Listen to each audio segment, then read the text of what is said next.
দেখেন কিছু তো লাগেই, কিন্তু আবার একদিক থেকে যদি আপনি পজিটিভ মাইন্ডসেট নিয়ে চিন্তা করেন যে অ্যাটলিস্ট আগে আম্পায়ার ডিপার্টমেন্ট নিয়ে খুব বেশি আলোচনা হতো না, আম্পায়ারিং নিয়ে আলোচনা হতো, কিন্তু আম্পায়ার ডিপার্টমেন্টের এমপ্লয়ীদের নিয়ে আলোচনা হতো না। বাট এখন এটা ইটস এ গুড সাইন যে এটা নিয়ে আলোচনা হচ্ছে, তার মানে সামনের দিকটা অনেক ভালো।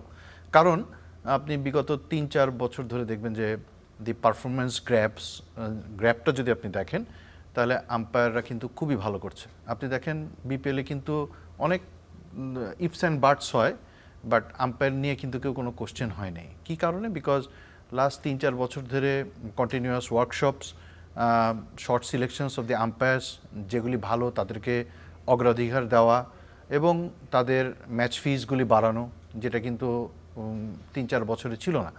আমরা এরও মনে আছে যে আমরা ৪ বছর আগের পিপিএলের এত বড় একটা প্লেয়াররা অকশনস হয়, ভালো অ্যামাউন্টের টাকা পায়, সেখানেও কিন্তু আমরা ১২,০০০ টাকা দিয়ে করেছি, বাট তার পরের বছর ওইটা ২২,০০০ টাকা করা হয়েছে। তো ২২,০০০ টাকা একটা মানে একটা যদি আপনি একটা বড় রকমের একটা বড় আসর বিপিএল, যেটা বাংলাদেশের মধ্যে সবথেকে হায়েস্ট একটা বড় আসর, সেই আসরে যদি আপনি আইসিসির ইন্টারন্যাশনাল প্যানেল ম্যাচ রেফারিজ বা আম্পায়ারদের যদি আপনি এই অনারটুকু করেন, তাহলে আপনাকে কিরকম বোঝায় যাদেরকে আউট দিচ্ছে বা যাদেরকে ডিসিশন দিচ্ছে বা যাদের সাথে খেলছে, খেলা পরিচালনা করছে যাদের এগেনস্টে, তারা যে অ্যামাউন্টের পায়, সেক্ষেত্রে কি এটা একটা কোশ্চেন হয় না?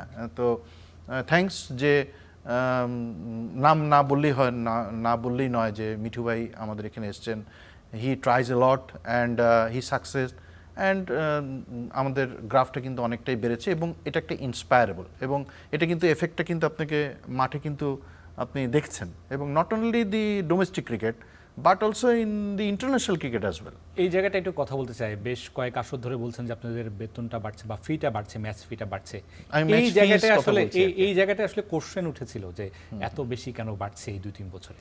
দেখেন, কোশ্চেন উঠতেই পারে, কারণ আপনি হঠাৎ করে যদি আপনি দেখেন যে ২৫ বছরের টেস্ট স্ট্যাটাস পাওয়ার পরে আপনি লাস্ট ৩-৪ বছরে হঠাৎ করে আপনি কেন এত টাকা বাড়লো, বিকজ আপনি ইন্টারন্যাশনাল ক্রিকেটে দেখেন, আপনি লেটস অ্যাবাউট এলিট প্যানেলস, আমি সৈকতের কথাই যদি বলি, আপনি সৈকতকে এখন আপনি অফার দিতে পেলে, because he is now in not under the Bangladesh cricket board, he is under the ICC. আপনি যদি তাকে অফার দেন, কত টাকা আপনি অফার দিবেন? বা তার রিপ্লেসমেন্টে যদি আপনি বিগত যাদেরকে আপনি অফার দিয়েছেন, আপনি কত টাকাতে অফার করছেন? তো এটা একটা কোশ্চেন না যে এখন আপনি যদি সৈকতকে যদি আপনি অফার দেন, আপনি কত টাকাতে দিবেন, বা সৈকতটা কত টাকাতে ও রাজি হতে পারবে বিং এর বাংলাদেশি? বাট আপনাকে একটা একটা স্টেজ লেভেল পর্যন্ত তো আপনাকে একটা অনার করতে হবে।